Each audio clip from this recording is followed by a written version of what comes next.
Someone Has Died is a storytelling and improv-heavy party game in which players must convince the estate keeper of a recently deceased individual that they deserve to be the one to reap the benefits of the inheritance.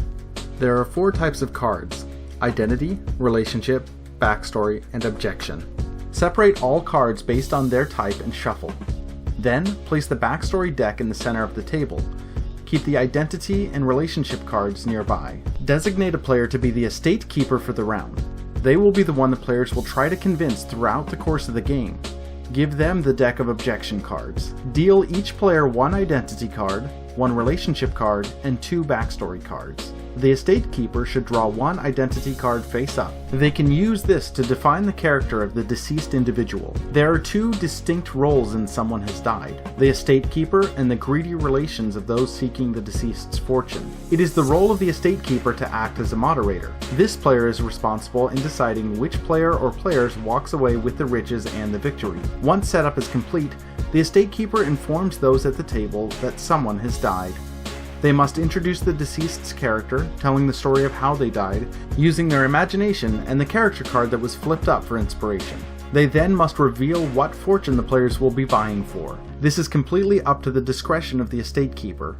Players could be arguing over a large sum of cash, a gigantic Beanie Baby collection, or an antique toaster. The estate keeper is also responsible for running the game and deciding how strictly to follow the rules, as well as how much table talk happens on the side of actual play. The second role in the game is encompassed by all other players: the greedy potential beneficiaries. Throughout the course of the game, these players must make a compelling, entertaining, and sometimes desperate argument to the estate keeper as to why they deserve the inheritance. They must incorporate all cards dealt to them at the beginning of the game in their story, as well as any additional cards they may acquire during the game. When a player incorporates a card into their story, they should place it face up in front of them as a point of reference for themselves and the other players. This way, characters become more developed throughout the course of the game. Players are encouraged to improvise and add detail to their cards, using them as a starting point for interesting and humorous characteristics. As I stated earlier, there are 4 types of cards in Someone Has Died. Identity cards give an occupation or general description of who a player's character is. Relationship cards help players flesh out their connection to the deceased. Backstory cards are a mix of elements that add flavor and depth to your story. Some will encourage you to interact with other players at the table. It is important that all cards in a player's hand must be incorporated into the story. Objection cards are only acquired if given by the estate keeper. With an objection card, a player can yell out the sentence written on the card even if it's not their turn. If an objection card is played on a player, they must respond to it. They cannot say that the objection is false, and must weave it into their own narrative. There may be additional consequences to the objection cards. These will be written on the card in blue. Only 2 objection cards can be played on a player during a single turn.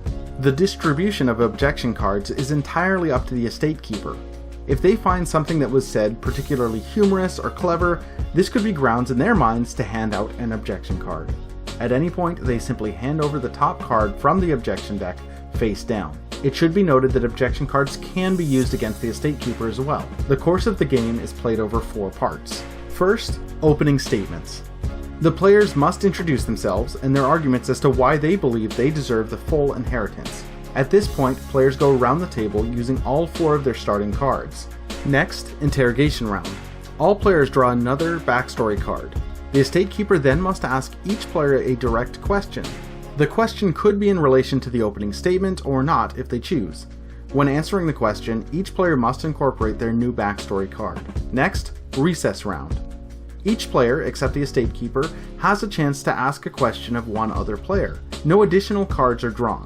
A player may pass their turn, and not all players may be asked a question. And remember, objection cards may be used at any point. And lastly, final statements. All players draw another backstory card and use it to make their final statement as to why they deserve the inheritance. They can use this time to strengthen their argument or poke holes in someone else's. After all of this, the estate keeper must divvy up the fortune as they see fit, awarding the entirety of the prize to one person or splitting it to the deserving parties. Any decision that they make must be explained.